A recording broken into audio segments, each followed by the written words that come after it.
Waalaikumsalam warahmatullahi wabarakatuh. Kami dari pihak Lokan TV ingin nanya sedikit nih Pak Sumriyadi, dengan Bapak Sumriyadi. Bapak Sumriyadi. Iya. Ini Pak Sumriyadi, kalau menurut kami kan orang yang sukses di bidang dagang roti nih. Ya, kita ingin tahu nih secara perjalanan dagang roti ini maju mundurnya seperti apa sih? Oke. Saya sih kalau dibilang sukses ya orang begitu mengatakan sama saya sukses. Sukses itu ada tingkatannya kan seperti itu. Kalau saya sebatas sukses menurut yang lebih bawah dari saya itu dibilang sukses. Tapi kalau lihat yang di atas ya belum sukses. Tapi apa yang kita dapat kita harus kita syukuri. Oke. Kita mulai dari awal pertama ya. Ini kenapa saya bisa terjun ke roti? Padahal saya lahirnya dari orang pedalaman yang begitu gunung, yang begitu jauh, orang termasuk orang yang tidak berpendidikan di bidang wirausaha.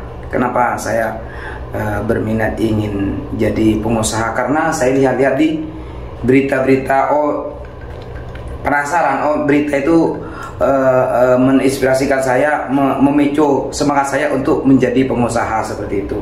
Jadi makanya kalau saya dibilang sukses, kalau lihat ke atas belum, kalau lihat yang sudah saya kerjakan yang ke bawah, ya alhamdulillah bisa dibilang sukses. Nah, mengenai tadi tanya perjalanan ya, perjalanan usaha, berawal saya itu merantau dari tahun 95, merantau di internasional termasuk ya tujuannya, tapi hanya dapat di Asia. Saya dulu pelayaran. Oh, pelayaran. Saya dulu pelayaran saya ambilnya di bagian dapur, masak. Oh, masak. Jadi dari dapur ke dapur, saya perjalanannya ya dari dapur ke dapur ngambil jurusan masak. Konon kabarnya orang pelayaran itu sukses, banyak uang, tergiur dengan pilihan orang yang sukses di pelayaran. Ternyata di pelayaran seperti itu, simpang siur. Iya, ada yang sukses, ada yang enggak, seperti itu.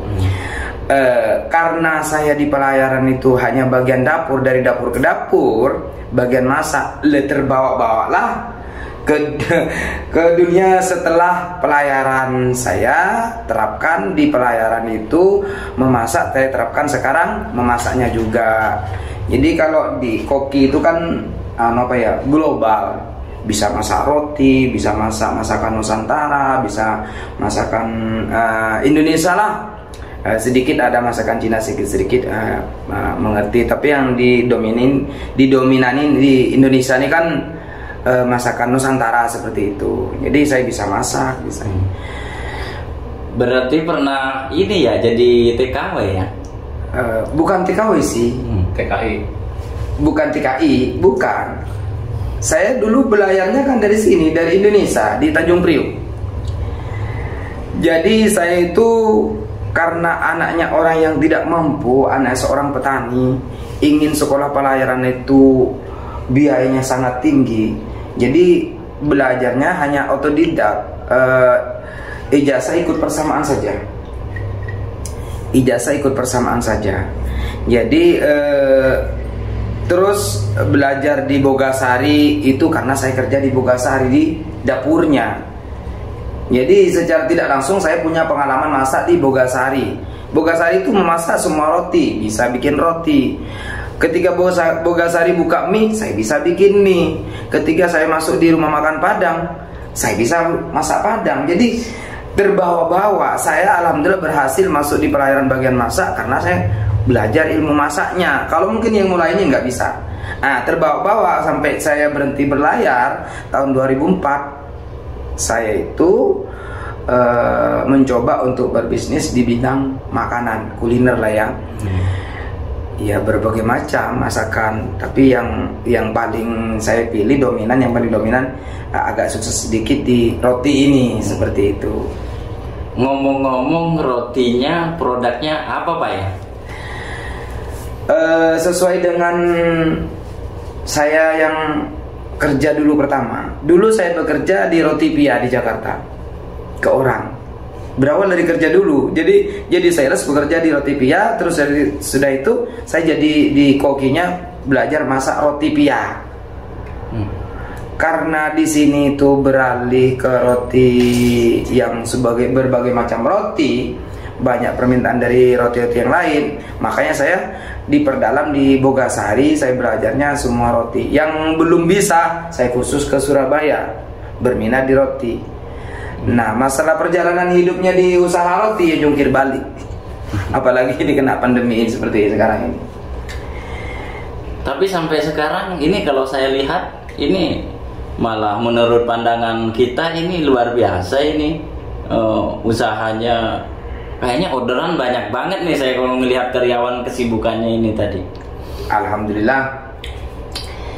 Di sebelum pandemi orderan itu satu hari mencapai 10.000 per hari. Saya 10.000. Kemarin itu sebelum corona saya 35 sampai 40 karyawan. Sekarang sudah ada 35 karyawan. Jadi saya karena banyaknya orderan, saya coba membuka cabang lagi di kota. Tadinya kan saya buka roti di kampung. Jadi tadinya saya buka di kampung, ini saya ingin tunjukkan kenapa sih harus orang luar aja yang bisa buka pabrik roti? Apa emangnya orang Madura, orang kampung nggak bisa buka pabrik roti? Saya tunjukkan orang Madura ini pakai roti. Makanya saya kasih nama Mahakarya Madura. Madura ini karya orang Madura. Jadi bukan orang luar aja yang bisa bikin roti, orang Madura juga bisa bikin roti. Seperti saya tunjukkan, buka di kampung. Karena banjirnya order, saya coba lagi buka cabang di Bangkalan di kota. Alhasil buka cabang, setelah buka cabang kena corona seperti itu. Berarti ini cabang kedua Pak ya? Iya betul sekali. Tapi walaupun cabang kedua nih saya lihat nih karyawan lumayan ini Pak ya. Masih banyak aktivitas di sini.